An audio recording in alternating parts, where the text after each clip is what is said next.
Para essa galerinha que fala que silvestres não são pets, você vai acreditar no que você está vendo, no que estão te falando, né? Perdeu a percepção da realidade? Sim, silvestre é pet desde que vindo de um criador legalizado, que tenha responsabilidade com seus animais, que cuide disso, né? Que não foque em dinheiro em primeiro lugar, mas no compromisso que tenha montar uma empresa desse tipo. E sim, por que as aves são caras? Porque é muito caro manter, você precisa ter responsável técnico, você precisa pagar vários gastos por IBAMA, você precisa pagar anualmente aqui de 5 a 10 mil para o INEA, você tem que pagar CRMV, você tem funcionários, ração de boa qualidade, basicamente você paga uma fortuna no troca, você tem semente, você tem enriquecimento ambiental, você tem limpeza do ambiente, você tem exames periódicos para garantir que você não vai colocar uma ave contaminada na quarentena e passar da quarentena para o seu plantel gerando doença. Então, você tem também a dificuldade de reprodução, cada ave tem um tipo de reprodução, leva um tempo para a maturidade sexual, chegando a 6 anos, que você vai estar mantendo aqueles animais ali sem ter qualquer tipo de lucro. A juba, por exemplo, são 3 anos. Se você receber um tipo de animal desse, F0, você só pode vender os netos, né? Então, há todo um trabalho feito que você precisa entender que isso é caro. Então, não tem como você cobrir os gastos e nem sempre todo mundo consegue cobrir perfeitamente esses gastos, tem que colocar dinheiro do próprio bolso. Então, assim, o criador não é um inimigo aqui não, porque o tráfico não está sendo combatido de verdade, até que deram uma combatida agora, a Polícia Civil, meus parabéns, mas não é assim, e a gente cumpre exigências. Então, se a gente tem que cumprir muitas exigências, isso aumenta o custo de manutenção, né? Tendo um custo elevado, a gente tem que repassar, isso é inevitável. Se sobe o imposto, a gente vai ter que repassar para o cliente também. A gente precisa do mínimo ali para manter, para pagar as contas, para comprar todos esses alimentos, né? Um exame de quarentena aí sai por volta de R$450.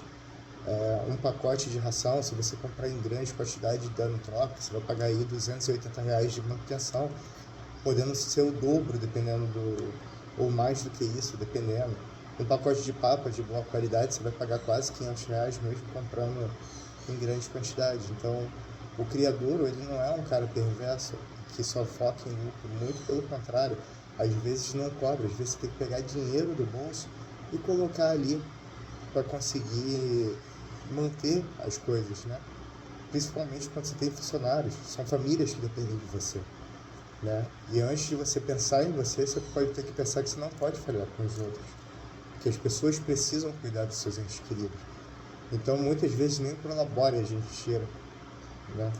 Então, assim, infelizmente a gente tem uma política ambiental que não se preocupa com o meio ambiente de verdade. Vê quantas pessoas aceitam o papagaio de peito roxo para reintrodução. Tenta entrar em contato com alguma ONG dessas e ver quantas ONGs estão metidas no meio ambiente e sequer elas sabem o que é cuidar de um bicho. Não sabem nem tratar, não sabem nem qual alimentação tem. Cada animal desse tem um tipo de alimentação, tem uma especificidade. Alguns precisam de mais cálcio, né? E aí você tem que agregar como algum tipo de verdura verde, porque vitamina K não é lipossolúvel, você pode matar quando você dá sintético.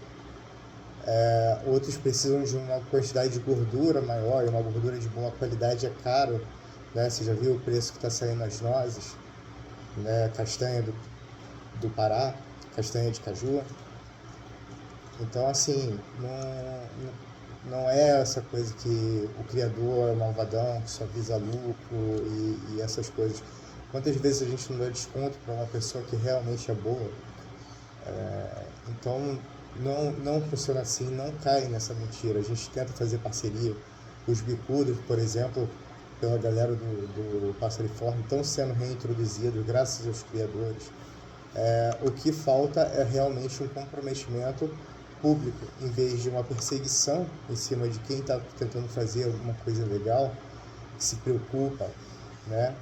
São 24 horas aqui, o bicho ele não vai se importar se é feriado, se é domingo, o que vai ter que fazer. Ele vai ter que ser alimentado, ele vai ter que ser cuidado, o ambiente não limpa sozinho, né? E a gente tem uma percepção de, principalmente aves, né? Ave não é para estar em gaiola, bem, então não esteja na sua casa, né? Eu prefiro o bicho que morrer no primeiro dia pela soltura do que viver preso numa gaiola. Os animais são muito confortáveis em gaiola, estão muito acostumados. Você pode ver o estudo do Maurício Barbanjo. Eu acho que ele sim deveria ser o presidente do IBAMA, alguém sério.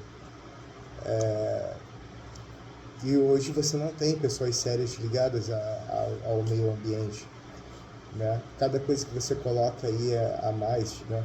Você fala que, melhor soltar, o bicho não sabe o que comer, o bicho não sabe o que é ameaça, tudo é desconhecido para ele. Imagina o pânico que essa pessoa vai estar. Você acha isso tão bom? Faz o seguinte, vai na Amazônia ali, pelado, no meio da Amazônia, assim, da floresta amazônica, pelado. E aí, se você sobreviver, você fala esse tamanho de merda que vocês falam, né? Porque é alguém que não tem percepção da realidade, que já entrou numa neurose aí que já fugiu. Você não tem consciência nenhuma da realidade, né? Então, talvez aprender um pouco, já que vocês mandam a gente estudar, e a quantidade de livros importados, a quantidade de estudos, leitores em cima de diversos programas, monografias que eu faço, por que vocês não fazem também? Diz aí como foi a contaminação lá das ararinhas azuis, numa área justamente de soltura indiscriminada, soltura que nunca foi feito um exame nessas aves antes de liberar. E engraçado, apareceu nas aves que justamente estavam na natureza. Será que veio da Alemanha ou será que foi pego justamente nessa área de soltura indiscriminada? Né? E é uma coisa que eu venho falando há anos, há mais de 3 anos eu venho falando desse tipo de soltura que não dá certo. Mas a galera só acha por sentimento. E desculpa, quem tem sentimento, que age por sentimento, são essas criaturas aqui. Buscam prazer, foge da dor, né? O ser humano, ele justamente tem a sua capacidade de perceber que a dor pode ser boa, né? E que o prazer momentâneo pode ser ruim. Então, a diferença da sua consciência é que você consegue perceber o futuro e não a realidade única presente, que é a percepção na maior parte deles. Lógico que tem algumas coisas de aprendizado, de memória, mas a ação deles, eles não vão entender. Se eles não comerem girassol hoje, é porque amanhã eles vão ter um problema hepático. Você consegue, geralmente, isso é tão difícil. A gente chegou a um nível que a capacidade intelectual está tão baixa aqui no país, que as pessoas não têm a capacidade de perceber a realidade, de olhar a realidade, de tomar suas decisões, de entender que determinados sofrimentos são necessários, mas é para um bem maior, né? Então, assim, silvestre é pet sim, mas não compre de um traficante, não destrua a nossa natureza. Essas aves aqui foram nascidas em cativeiro, cuidadas, anos para tentar reproduzir. Esse casal estava há anos em outro criadouro que chegou aqui e a gente, graças a Deus, teve sucesso. Mas é isso. Antes de só criticar, entenda o outro lado, ouça com honestidade, tá? E obrigado a todos.